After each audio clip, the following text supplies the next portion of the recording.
Nah, ini kita akan membahas mengenai hak menerima warisan dengan hak istimewa mengadakan pencatatan budel. Oke, next. Nah, tentunya pada saat hak penerimaan berdasarkan pencatatan budel, maka ini akan ada hak berpikir dan perkecualian terhadap hak berpikir. Nah, ini adalah bahasa-bahasa KUH Perdata yang perlu kita baca bersama. Tentunya ini ahli waris yang bersangkutan tentu diberi jangka waktu untuk mengajukan hak untuk berpikir gitu ya. Mereka memiliki waktu 4 bulan sejak tanggal permohonan untuk menginventarisasi dan memeriksa harta peninggalan.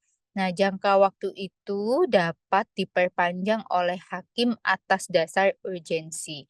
Nah, dalam hal ini ketentuan KUH Perdata berkaitan dengan hak berpikir di dalam bab 15 pasal 1023 sampai dengan pasal 1029 KUH Perdata, pasal 1023 KUH Perdata ini menyatakan bahwa semua orang yang memperoleh hak satu warisan dan ingin menyelidiki keadaan harta peninggalan agar mereka dapat mempertimbangkan apakah akan bermanfaat bagi mereka untuk menerima warisan itu secara murni atau dengan hak istimewa untuk mengadakan pendaftaran harta peninggalan ataupun untuk menolaknya. Mempunyai hak untuk berpikir dan tentang itu mereka harus membuat satu pernyataan di Kemajiteraan Pengadilan Negeri yang di dalam wilayahnya telah jatuh meluang warisan tersebut. Nah, pernyataan mana yang akan dibuat dalam satu register yang disediakan untuk itu. Nah, ini memang dalam hal ini eh mohon maaf biasanya memang hak untuk berpikir di dalam budel ini memang berkaitan dengan para ahli waris, mohon maaf para pewaris yang dalam hal ini konglomerat gitu ya. Tapi mungkin ada mengalami kepailitan atau ada hutang-hutang yang banyak sehingga tentunya melalui pengadilan ini diberikan waktu 4 bulan gitu ya untuk menginventaris dan memberikan waktu untuk berpikir apakah akan menerima atau menolak seperti itu ya. Apabila nanti telah dihitung aktiva pasifanya, ternyata harta yang ditinggalkan ini hanya cukup untuk membayar hutang, maka boleh langsung dilakukan em, inventarisasi, kemudian dilakukan pembayaran seperti itu ya. Tetapi banyak case lain yang berkaitan dengan hal tersebut. Oke, next. Kemudian berkaitan dengan KUH Perdata terdapat 3 sikap dalam sistem penerimaan harta pewarisan gitu ya, secara beneficiar. Sehingga menerima secara murni atau menolak warisan sesudah tanggung jawab menurut undang-undang berakhir, maka seorang ahli waris dapat memiliki 3 kemungkinan. Jadi yang pasti menerima atau menolaknya ini setelah menyelesaikan segala tanggung jawab. Jadi bukan berarti masih ada tanggung jawab untuk pembayaran hutang-hutang pewaris misalnya, terus kemudian menolak itu tidak. Tetapi secara beneficiar ini sudah dilakukan tanggung jawab. Yang pertama adalah ahli waris menerima harta warisan secara penuh atau murni gitu ya, sehingga ini sesuai dengan undang-undang. Kemudian penolakan terhadap harta warisan. Nah, ini dalam hal ini ahli waris menolak warisan dan dianggap tidak pernah menjadi ahli waris. Nah, ini tadi sudah kita bahas dan tidak bisa digantikan oleh kedudukan yang ada di anak-anaknya yang masih hidup gitu ya. Jadi yang menolak ini nggak bisa digantikan oleh anaknya. Kemudian yang ketiga, ahli waris menerima warisan bersyarat atau beneficiar, yaitu tentunya kewajiban-kewajiban ahli waris beneficiar ini adalah seorang ahli waris menerima warisan secara beneficiar gitu ya, dapat menikmati hak-hak atas warisan, tetapi bukan berarti ahli waris tersebut tidak mempunyai kewajiban. Jadi saya selalu sampaikan bahwa harta warisan ini atau warisan ini ada 2, ada harta dan ada utang gitu, sehingga tidak bisa hanya menerima hartanya saja dan tidak mau melakukan kewajiban-kewajibannya.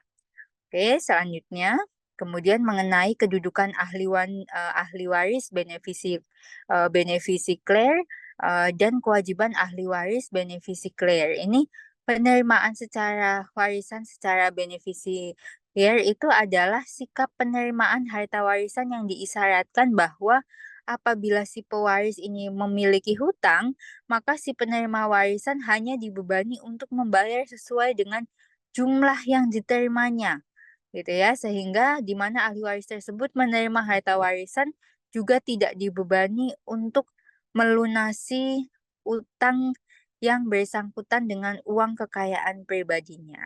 Nah, sehingga menurut Subekti ini salah satu cara untuk menghindari resiko memukul utang-utang melebihi warisan yang diterima oleh pewaris gitu ya. Memang dapat dibayangkan apabila kita dalam suasana duka gitu ya, kehilangan orang tua, lebih berduka lagi ketika ditinggalkan hutang-hutang yang amat sangat banyak yang tidak sesuai dengan harta yang ditinggalkan atau bahkan tidak meninggalkan harta gitu ya. Sehingga tentu tadi melalui mekanisme penetapan pengadilan kita bisa meminta keringanan gitu ya. Oke, selanjutnya. Kemudian menurut Subekti, kewajiban-kewajiban seorang ahli waris yang menerima secara beneficiar ini adalah yang pertama melakukan pencatatan harta peninggalan gitu ya. Selama 4 bulan melakukan inventaris, kemudian mengurus harta peninggalan dengan baik, menyelesaikan urusan dengan cepat gitu ya. Kemudian apabila pewaris ini berpiutang gitu ya atau ada orang lain menghutangkan kepada orang lain, maka juga segera dilihat dan diinventaris dan diserahkan kepada orang-orang yang berpiutang yang memegang hipotek gitu ya. Kemudian tentunya bertanggung jawab dalam semua penagihan hutang dan penerimaan pembayarannya gitu ya. Kemudian menghitung harga pendapatan-pendapatan yang diperoleh gitu dan memanggil orang-orang yang berpiutang yang tidak dikenal dalam surat kabar resmi gitu ya. Jadi ya bisa juga orang yang meninggal atau misalnya orang tua kita ternyata banyak menghutangi kepada pihak-pihak lain, itu pun kita harus inventaris. Oke, selanjutnya. Kemudian mengenai penerimaan warisan secara beneficiar, ini ada akibat penerimaan warisan secara beneficiar. Ini artinya yang pertama seluruh harta warisan terpisah dari harta kekayaan pribadi ahli waris gitu ya. Kemudian yang kedua, meskipun ahli waris menjadi debitur terhadap utang-utang pewaris, maka ahli waris tidak perlu menanggung pembayaran hutang-hutang pewaris dengan kekayaannya sendiri, sebab pelunasan hutang-hutang pewaris hanya dilakukan berdasarkan kekuatan harta warisan yang ada gitu ya. Sehingga yang ketiga, apabila utang-utang pewaris telah dilunasi dan masih ada sisa harta peninggalan, maka sisa harta peninggalan tersebut merupakan bagian ahli waris. Yang keempat, menerima dengan hak untuk menukar atau dapat disebut dengan formah bundel behtering atau beneficiar unwording gitu ya. Jadi ini enak lah kalau yang uh, pewaris ini meninggalkan harta warisan yang cukup gitu sehingga sisanya masih bisa dinikmati oleh ahli waris. Oke, selanjutnya. Baik, mungkin itu untuk hak menerima dan menolak dan dalam pernyataan budel. Nanti teman-teman tolong didengarkan dan dibaca kembali PowerPoint-nya dan silahkan apabila ada pertanyaan langsung ditulis di kolom chat WhatsApp group. Baik, mungkin itu saja dari saya. Sampai bertemu. Mudah-mudahan nanti kita bisa sepakati juga ada kelas pengganti begitu ya, secara offline. Mungkin itu. Wassalamualaikum warahmatullahi wabarakatuh.